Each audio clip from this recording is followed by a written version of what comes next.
Hi hello viewers, welcome to ఆకాశం Andhra news. ఒక big breaking news చూసుకుంటున్నాం. చంద్రబాబు గారు 2 తప్పులు చేయొద్దని చెప్పా, వినలేదు. 2019లో నష్టపోయారని వెంకయ్యనాయుడు తెలిపారు.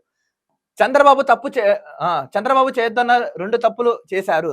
వెంకయ్యనాయుడు గారు కొన్ని కీలక వ్యాఖ్యలు చేశారు. ఏంటంటే ఈయన కొన్ని 2-3 మిస్టేక్స్ ఉన్నాయంటే అవి చేయొద్దని చంద్రబాబు నాయుడు గారికి దిశానిర్దేశం చేస్తే ఆయన వినలేదంట. అసలు ఏం జరిగింది ఏంటో వివరాల్లోకి వెళ్ళి వివరంగా తెలుసుకుందాం. వీడియోని ఎవరు స్కిప్ చేయకుండా చివరి వరకు చూడండి. ప్రస్తుత రాజకీయాల్లో చాలా మార్పులు వచ్చాయంటూ మాజీ ఉపరాష్ట్రపతి వెంకయ్యనాయుడు తెలిపారు. చట్టసభల్లో నేతలు వ్యవహరిస్తున్న తీరు చూస్తుంటే బాధగా ఉందని, కొందరు ప్రజా ప్రతినిధులు వ్యవహరిస్తున్న తీరు హుందాగా లేదన్నారు. కరెక్ట్ గా చెప్పారండి. ఒకప్పుడు మీరు పాలిటిక్స్ లోకి వచ్చినప్పుడు అప్పుడున్న రాజకీయాలు వేరు, ఇప్పుడున్న వాస్తవిక పాలిటిక్స్ వేరు. అప్పట్లో మీరు హుందాగా ధైర్యంగా, ఇప్పుడు మా పిరికోలు అసలు పొంతలేని సమాధానంగా, అసహ్యంగా, చండాలంగా, ఇంకా వరస్ట్ గా చేస్తున్నారు ఇప్పుడున్న రాజకీయ నాయకులు. కొందరు ప్రజాప్రతినిధులు వ్యవహరిస్తున్న తీరు హుందాగా లేదని తెలిపారు. వెంకయ్యనాయుడు సీనియర్ జర్నలిస్ట్ జాఫర్ కి ఇచ్చిన ఇంటర్వ్యూలో ఆసక్తికర విషయాలు చెప్పుకొచ్చారు. 2019 ఎన్నికల ముందు వ్యవహారాలు ప్రస్తావిస్తూ తాను చంద్రబాబుకి ఇచ్చిన సలహాల గురించి చెప్పుకొచ్చారండి. ఆయన ఏదో సలహాలు ఇచ్చారంటే ఏంటో చూద్దాం. 2018లో చంద్రబాబు ఎన్డీఏ నుంచి బయటకు వచ్చే సమయంలో తనను గుంటూరులో కలిసినట్లు వెంకయ్య తెలిపారు. తాను ఎన్డీఏలోనే కొనసాగమని చంద్రబాబుకు సలహా ఇచ్చానని, ఆయనకు నచ్చజెప్పే ప్రయత్నం చేసినా వినలేదని తెలిపారు. ఆయన ఎన్డీఏలో ఉండమని తెలిపారు, కానీ వినలేదంట. ఇంకా ఎన్డీఏలో కొనసాగితే నష్టమని లేదు అసంతృప్తిగా ఎక్కువ ఉంది, అందుకే దూరంగా వెళ్ళడం మంచిది అని చంద్రబాబు తనతో చెప్పిన విషయాలను ప్రస్తావించారు. వాస్తవం చెప్పాలంటే 2019లో అమిత్ షా గారు ఎప్పుడైతే తిరుమలకు వచ్చారో నల్ల దుస్తులు వీళ్ళు వేసి నిరసన తెలపడం జరిగింది. టీడీపీ పార్టీ వాళ్ళు గో బ్యాక్ మోడీ అన్నారు, గో బ్యాక్ అమిత్ షా గారు అన్నారు. అలాగే ఇండియా నుంచి మేము బయటకు వస్తాం మేము ఏకంగా అన్నారు. కొంచెం ఆయన అధికారం కోల్పోవడానికి ఇది ఒక్క కూడా కారణం ఉంది. ఈ మాటని వెంకయ్యనాయుడు గారు గతంలో వీళ్ళు గుంటూరులో కలిశారంట. గుంటూరులో మాట్లాడే ఒక సలహా ఇచ్చాయని తెలిపారు. అది మొన్న ఒక ఇంటర్వ్యూలో ఆయన తెలిపారు బయటికి, ఎవరు వెంకయ్యనాయుడు గారు. తాను కూడా వెళ్ళదలుచుకుంటే వెళ్ళు, 2 పనులు మాత్రం చేయొద్దు. ఒకటి, వ్యక్తిగతంగా నరేంద్ర మోడీని విమర్శించొద్దని ఆల్రెడీ ఇదివరకు చెప్పారంట. నరేంద్ర మోడీ గారిని విమర్శించొద్దని. ఓకే. 2, అప్పటి పరిస్థితులు బట్టి కాంగ్రెస్ పార్టీ అధ్యక్షుడిని కలవద్దని సలహా ఇచ్చినట్టు వెంకయ్య చెప్పుకొచ్చాడు. చంద్రబాబు మాత్రం తాను చెప్పిన దానికి విరుద్ధంగా వెళ్లారని, ఆ తర్వాత ఎన్నికల్లో నష్టపోయారని తెలిపారు.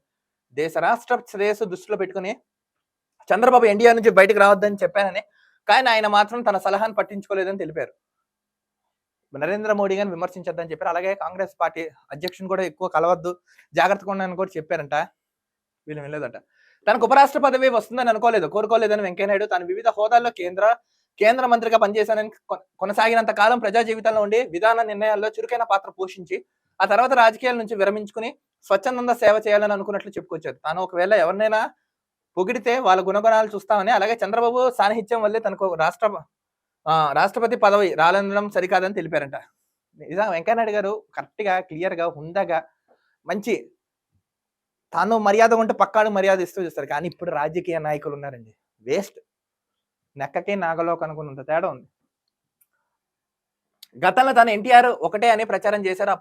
అప్పటి ఎన్నికల్లో తాను పోటీ చేసిన నెల్లూరు జిల్లా ఉదయగిరి నియోజకవర్గం ప్రచారానికి ఎన్టీఆర్ రాలేదని తెలిపారు. కొందరు తనకు ఎన్టీఆర్ ఇలా సాయం చేస్తున్నారని భావించి, కానీ నెల్లూరు జిల్లాలో 11 సీట్లలో 10 సీట్లు గెలిస్తే ఉదయగిరిలో మాత్రం తాను గెలిచారని తెలిపారు. అలాగే ఏపీకి ప్రత్యేక హోదా సాధ్యం కాదని, మొత్తం 11 రాష్ట్రాల్లో హోదాలను అడుగుతున్నాయి అన్నారు. తాను రాజకీయాలకు దూరంగా ఉంటున్నానని, అందుకే ఎలాంటి కామెంట్స్ చేయదలుచుకోలేదని వెంకయ్యనాయుడు గారు తెలిపారు. వెంకయ్యనాయుడు గతంలో జరిగిన పరిణామాలు ప్రస్తావిస్తూ కీలక వ్యాఖ్యలు చేస్తారు. తనకు చంద్రబాబుతో సాన్నిహిత్యం ఉంది అనడం సరికాదన్నారు. తన పార్టీ బీజేపీ అని ముఖ్యమని తెలిపారు. మొత్తానికి ఏంటంటే చంద్రబాబు చేయొద్దన్న 2 తప్పులు చేశారని వెంకయ్యనాయుడు గారు కొన్ని కీలక వ్యాఖ్యలు చేశారు. ఒక సీనియర్ జర్నలిస్ట్ అయిన జాఫర్ గారికి ఇంటర్వ్యూలో ఇవ్వడం సమయంలో ఆయన కొన్ని వ్యాఖ్యలు ప్రస్తావించారు. నరేంద్ర మోడీ గారిని ఎక్కువ విమర్శించొద్దన్నారు, అలాగే జాగ్రత్తగా ఉండండి ఇవన్నీ చెప్పారు. కానీ వీళ్ళు వినలేదంట. అందుకేమో 2019 ఎన్నికల్లో టీడీపీ పార్టీ అధికారం కోల్పోవడానికి ఇది ఒక ముఖ్య కారణం కూడా చెప్పుకోవచ్చు. నాకు తెలిసి ఇప్పుడు మీరు విన్నారు కాబట్టి చంద్రబాబు నాయుడు గారు అయితే ఈసారి చేయరు, జాగ్రత్తగా ఉంటాయని ఆశిస్తున్నాను. నిజంగా ఆంధ్ర రాష్ట్ర శ్రేయస్సు కొరకు మీరు చెప్పిన మంచి విలువైన సలహాలు, సూచనలు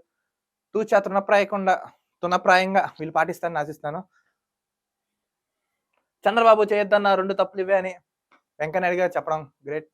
చూద్దాం ఏం జరుగుతున్నా. ఆసక్తికర వార్తలు ఆంధ్ర రాష్ట్రంలో జరుగుతున్నాయి. మరొక వీడియో తగలుతాం. అంతవరకు చూస్తున్నానండి ఆకాశం Andhra news. This is Dilip signing off.